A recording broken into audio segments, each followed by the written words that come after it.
Hey, assistant coach, how are you guys doing? It is me, Johnny Sports, and welcome to Double Upload Weekend. If you guys smash over 2,000 likes on this episode, we'll have another video today, but let's get straight into this episode. Today, we will have to play against Manchester City in the Copa Europe. But before we do that, I want you assistant coaches to comment down below which player do you think will be the top scorer for our team this season.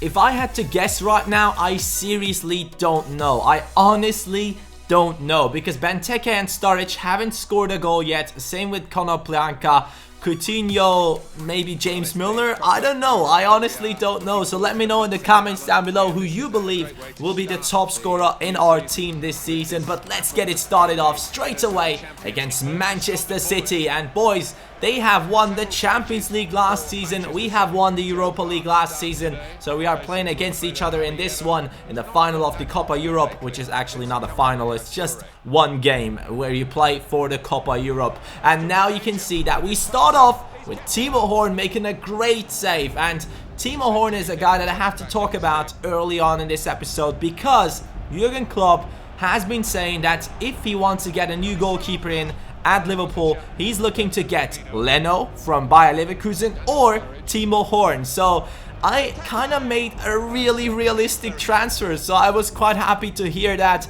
I'm looking forward to see if that actually happens. Leno would be amazing, even though he made a big mistake last week, but I still believe he's a great goalkeeper with a lot of potential in him and already better than Mignolet in my personal opinion. But let's see what we can do right here against Manchester City. We are already in the 60th minute. Roberto Firmino tries his luck, but that one was just not good enough. But I had to show it because there were basically no chances in this game. We had Kun Agüero passing it, getting it back, and then trying his luck with a weak foot shot. But it's still 0-0. Emre Can on the ball, getting past one player. Then he does stop. Does see Roberto Firmino, scoop turn, cuts inside, gets past the defender, takes the shot. And no, shit, I thought that would go in. I honestly thought that would go in. Roberto Firmino, good chance right there, but sadly we are just not hitting the target yet. Again, Roberto Firmino with a great pass to Daniel Sturridge. He will take it, but that one gets blocked and Benteke can't get to it. Sturridge again on the ball, but the referee blows the whistle. So we are moving on into extra time, and that means 2 halves of 15 minutes for Liverpool to go ahead and score a goal. There's a cross coming in to Roberto Firmino. Well, at least we can say he's trying his best in this match to score and get our team in front. But it is Emre Can losing the ball. Fernandinho to Boni. Boni over to Müller. And normally Müller is the guy that scores against me every single game I play against Manchester City. But luckily so far it has not happened. Torre now getting through. Horn is punching it away, but on the line Maximovic is clearing it, so that could have been a 1-0 for Manchester City, but no, we are moving into penalties. And penalties, I'm looking forward to them because I seriously enjoy going ahead and saving some with my goalkeeper normally, but Yaya Toure straight away misses the second penalty of Manchester City. Then Christian Benteke smashes it into the top left corner. Now Kun Agüero against Horn. Horn is trying to distract him a little bit, and now Agüero straight down the middle. That looked very close, but I went to the right hand side, so sadly couldn't save it. Sturridge, ooh, the goalkeeper picked the right spot, but still that one goes in. And now Silva. Horn is pointing to the top right corner, and David Silva gets distracted and smashes it over the crossbar and maybe also over the stadium, who knows, but he slipped.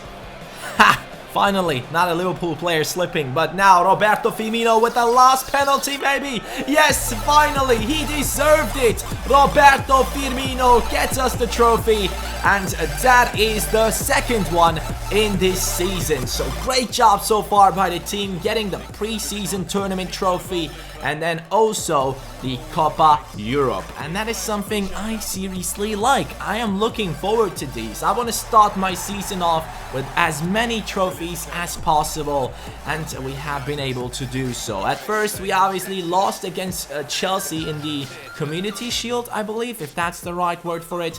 But we have lost against them, and that sucked. We could have had 3 trophies already this season, but we have gotten 2 so far, and we have also gotten 1.4 million. Now, the big question of the last episode, is Pereira the new center midfielder for our team? 823 of you have said yes, he is. I'm very happy about this deal. Pereira is a sick player. I was looking forward to play with this guy for such a long time, but I've never been able to buy him. Normally he starts off at 81, but within 1 season he has already grown to an 83 rated player, so hopefully he can grow even more. On the right hand side you can see him 85 acceleration, that is good, but you can see he had 91 stamina. He also does have some great passing on him, long shots 82, but you can also see he can defend. 83 slide tackle, 79 stand tackle.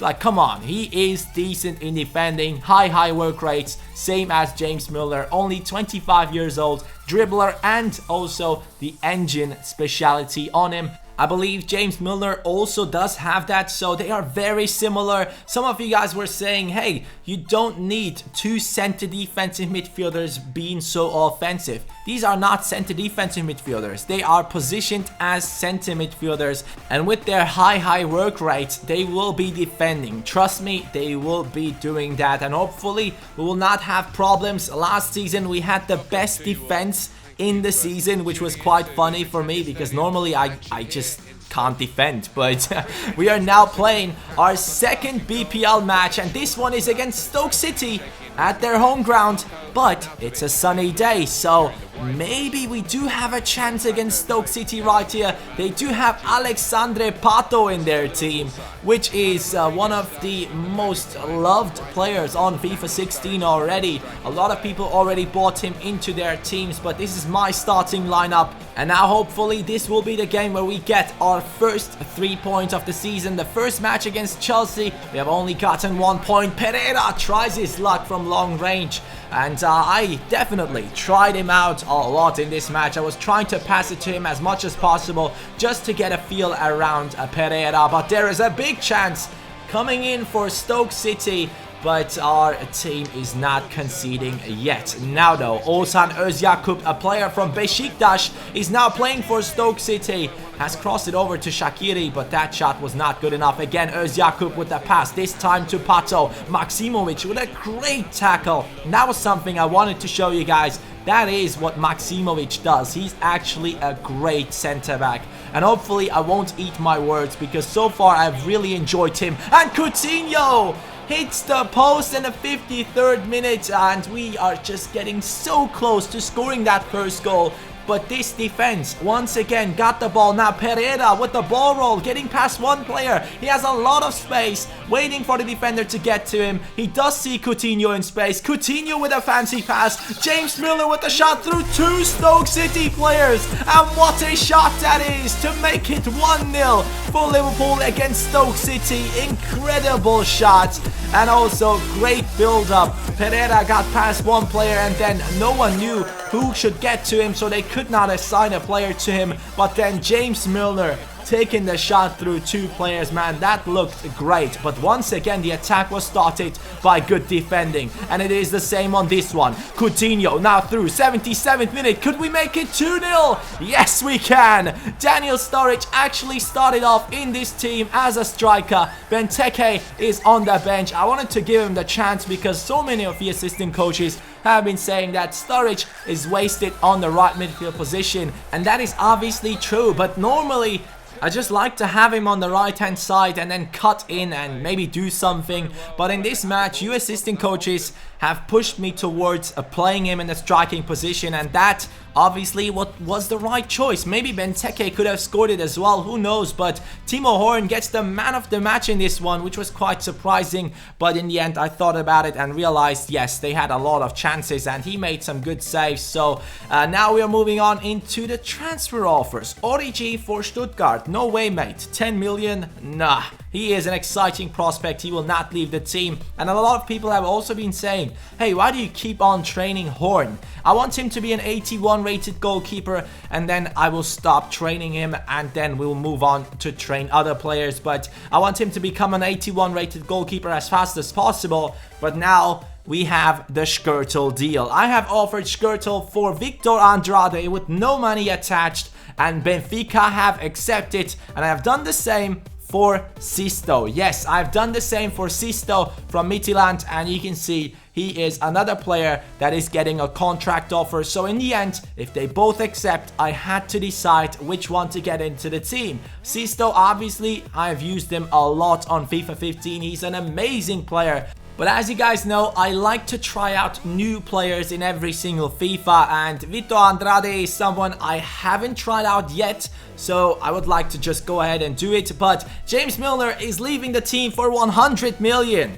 I'm just kidding, like, come on, Montpellier will never accept that, but that is the amount that I'm asking for James Milner. He is a sick player, probably the best player of the last season, and I'm just not looking forward to sell him yet. Yes, he's 30 years old, maybe in the next season we will sell him on, but as long as he keeps on performing, I will not do that. Now, it was time to play another match, and this one is the Champions League qualifier against Rosenborg, and it started off with them attacking, and that was a very, very dangerous shot. And guys, I was playing this match with my reserves team, but take a look at this. James Rodriguez has joined Manchester City. They are now even stronger, and that is a sick deal. They just have too much money, man. But it is Rosenborg on the defense. Markovic gets to it. A big mistake. Danny Ings does see Roberto Firmino. Yes, boys, we have gotten the goal in. And obviously that is a very, very important goal because it is an away match